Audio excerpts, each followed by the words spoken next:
Halo semuanya, kembali lagi di channel saya. Langsung aja ya untuk perjalanan kali ini. Saya pagi-pagi jam 4.30 sudah ada di Bandara Sydney and we are at the domestic Sydney airport and we are going to explore some part of Australia that we haven't discovered. Kira-kira perjalanan 1,5 jam, pendaratan nggak gitu mulus, tapi mendarat dengan selamat karena banyak banget angin di situ kan ya.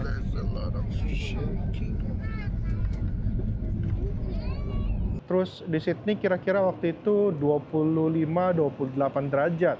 Langsung deh, itu dingin banget. Langsung di bawah 10 derajat. Jadi sekarang saya pakai jaket. Walaupun sekarang ini sebenarnya lagi summer ya. Jadi cuaca di Hobart juga bener-bener berubah-berubah ya. Sehari itu kayak berasa cuacanya ada 4, kadang terasa dingin, terus keluar matahari jadi panas, terus tiba-tiba hujan, terus tiba-tiba angin kenceng. Ya mungkin orang bilang 11-12 kali ya, kayak di Melbourne. Nah, saya itu udah beli tiket untuk dari airport ke CBD menggunakan Skybus. Hello everyone, we just now landed in Hobart Airport and we are taking the Skybus to the city.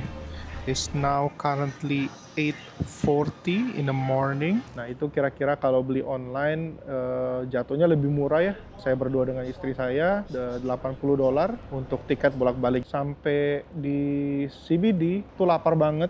Terus kita makan Subway di situ.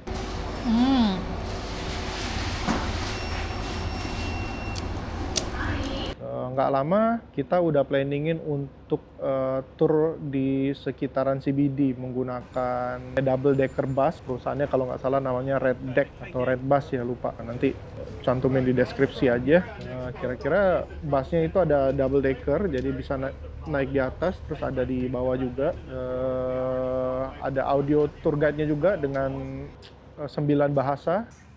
So you can just plug in your earpiece or headphone, change the volume, change the channel depending on which language do you want to listen. So along the way there will be a guide, audio guide along the routes depending on where are you stopping around the cities. Keren banget ya, jadi cocok banget buat turis internasional datang ke sini terus lihat-lihat city. Nah kira-kira kalau misalnya tour keliling kota itu tanpa turun-turun itu 90 menit. Tapi kalau misalnya mau hop on, hop off, naik atau turun bisa di poin-poin. Dia ada sekitar 20 poin yang bisa naik turun gitu. Dan tiketnya ada 24 jam tiket, ada yang 48 jam tiket. Itu kira-kira satu tiketnya harganya $24. Saya cantumin di bawah juga ya. Nah, cukup menarik. Kita sebenarnya mau ke Hobart Botanical Garden, tapi karena hujan deras banget tiba-tiba, terus kita balik ke poin A lagi. Terus ke information center, tanya-tanya, istirahat bentar, habis itu kira-kira jam 12 kita berangkat menuju ke Cascade Brewery. Itu tempat salah satu factory tertua di Hobart yang memproduksi bir di sini. Di sana ada restoran, ada tempat nyicipin bir, bir signature-nya mereka ada 4. Makanannya juga lumayan enak, kita pesan burger di situ. So just behind me there is a factory there that I'm about to explore and have a tour. Sayangnya waktu tour nggak boleh ambil video atau foto, dan bangunannya juga lagi under construction. Tapi tempatnya bagus banget, neat dan tidy di situ. Jadi ya pengalaman yang cukup menarik. Terus selesai dari situ kira-kira 10 menit jalan, mereka sebutnya itu Cascade Female Factory. Itu salah satu tempat bersejarah, termasuk peninggalan dari UNESCO juga di situ, dan udah mulai dipugarkan lah, diperbaiki. Nah itu kira-kira 100 tahun yang lalu, banyak banget wanita atau cewek yang kriminalnya nggak terlalu tinggi. Nah dimasukin ke factory itu, dipekerjakan gitu.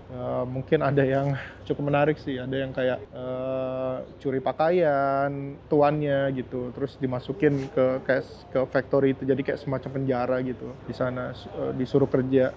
Ada yang miris banget sih, dimasukin ke sel yang kecil banget, ada denahnya di situ. Kira-kira ruangannya seperti apa di situ, lebih mirip penjara sih daripada factory gitu ya. Jadi dari Cascade Film Factory itu kita pulang, hotel kita namanya Peacock Frog. Hotelnya lumayan unik, jadi temanya tema kodok gitu, semuanya hijau, bangunannya juga hijau. Ramai banget backpacker di situ karena itu memang tempat tinggal backpacker.